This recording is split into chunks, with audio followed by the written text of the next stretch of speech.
I want to ask you something, and I need you to actually think about this. Was there ever someone in your life who made you feel like you were different from everyone else? Someone who seemed to understand everything about you. Someone who showed up exactly when you needed them. And then, without warning, they pulled away. Nothing obvious changed, but suddenly they were colder, more distant, harder to reach. And you spent hours replaying it. What did I do? What did I say? Where did I go wrong? If that feels familiar, this video is for you, because science says this. Control does not always come through force. It does not always look like threats. It does not always look like shouting. The most effective control often looks like love. It looks like care. It feels like, finally, someone understands me. Finally, someone sees me. Finally, someone gets the parts of me nobody else noticed. And by the time you realize what is happening, you are already inside it. Today, I am going to walk you through 8 dark psychology tactics used by narcissistic people. Not through power, through design. Psychology researchers spent years asking one question. Why do people stay in relationships that are clearly hurting them? Why is it so hard to leave someone who keeps damaging your peace, your confidence, and your sense of self?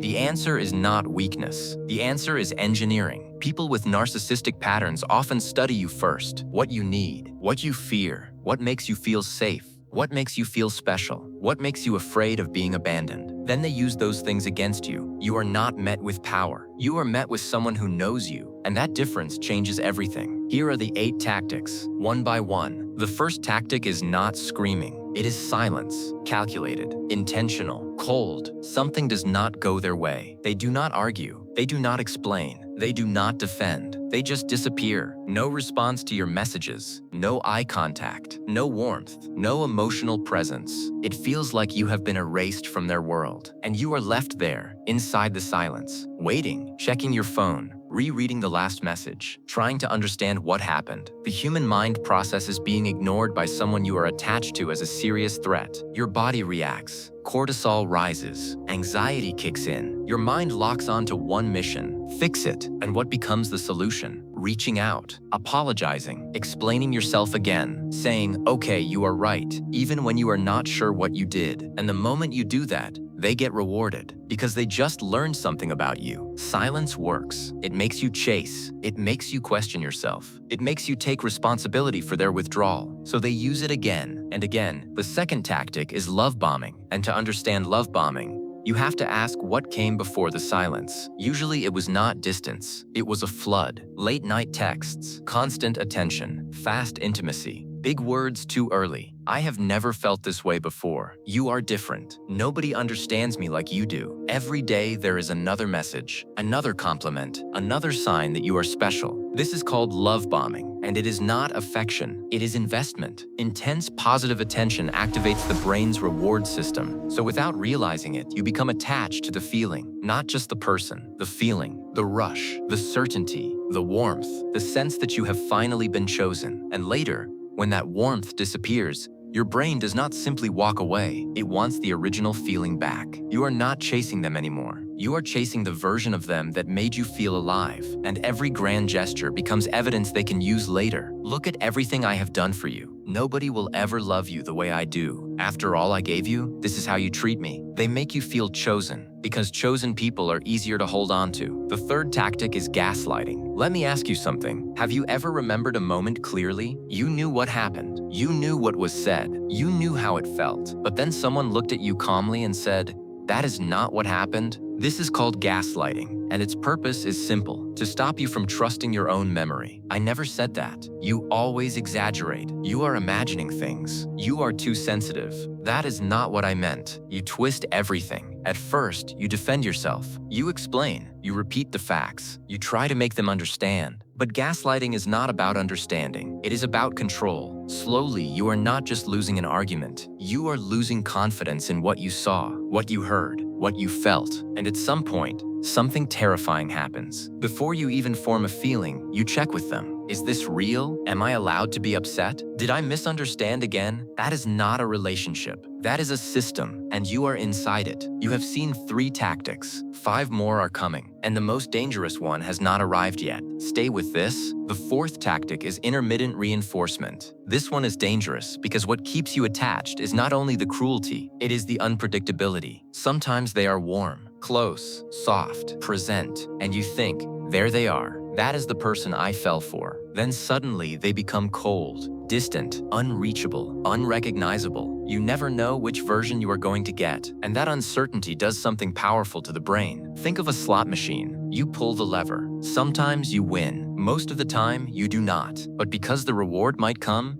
your hand keeps pulling. That is the mechanism. The warm version becomes the reward. The cold version becomes the loss. And you start working harder to get the reward back. You become more careful, more patient, more forgiving. You tell yourself, this time it will be different. It will not. But your nervous system does not know that. It only remembers that once the warmth came back, so it keeps pulling the lever. The fifth tactic is isolation. And isolation does not always begin with, stop seeing your friends. It rarely looks that obvious. It is much more subtle. They go cold when you come home from seeing people. They ask questions that make you feel guilty. Did you really need to be there that long? Why did you not answer me? Do they even like me? They start a fight right before you are supposed to leave, or they act wounded when you make plans without them. Slowly, outside relationships start costing more energy than they are worth. Seeing friends becomes stressful. Calling family feels complicated. Being yourself around other people starts to feel like betrayal, so you go out less. You explain yourself more. You avoid the conflict. And one day you realize something. Your entire emotional world lives inside one person, and they know it. When support is slowly removed,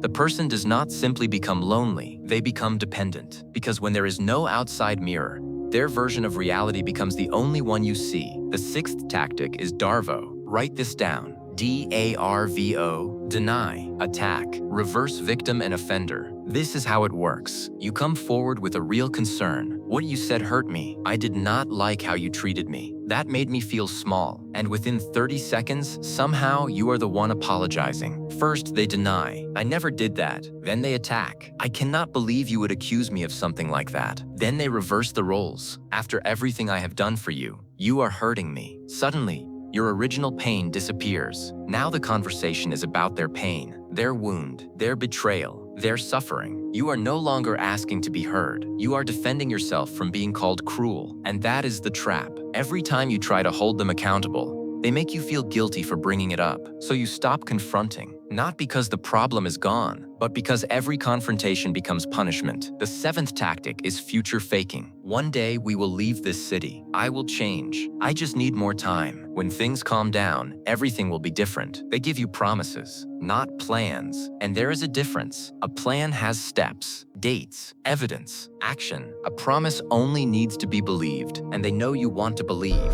That is why the promise appears at the perfect moment, right when you are ready to leave, right when you finally feel done, right when you are starting to trust your own judgment again. Suddenly, they become soft. They talk about the future, the home, the healing, the version of them you have been waiting for. And your mind says, maybe this is it. Maybe they finally understand. Maybe I should give it one more chance. But a future fake is not change. It is a reset button. It does not repair today. It just holds you long enough for tomorrow to disappoint you all over again. And years can pass that way. Not because you stayed for the present, because you kept waiting for a future they never intended to build. The eighth tactic is manufactured dependency. This is the last tactic, and it is the deepest one. Because if everything up to this point has been working, you need them now. Not because you chose to, because they made sure you had nowhere else to go emotionally. Your self-worth has been eroded through criticism. Your outside relationships have been slowly drained away. Your trust in your own memory has been replaced by theirs. Your nervous system has been trained to need their approval just to feel stable. At this stage, leaving does not feel like walking away from a person. It feels like losing oxygen. And that is exactly why it is so hard. You are not weak. You were designed to need them. This is manufactured dependency. They create the wound, then position themselves as the cure. They create the anxiety, then become the only person who can calm it. They create the confusion, then become the only one allowed to explain reality. And the way it feels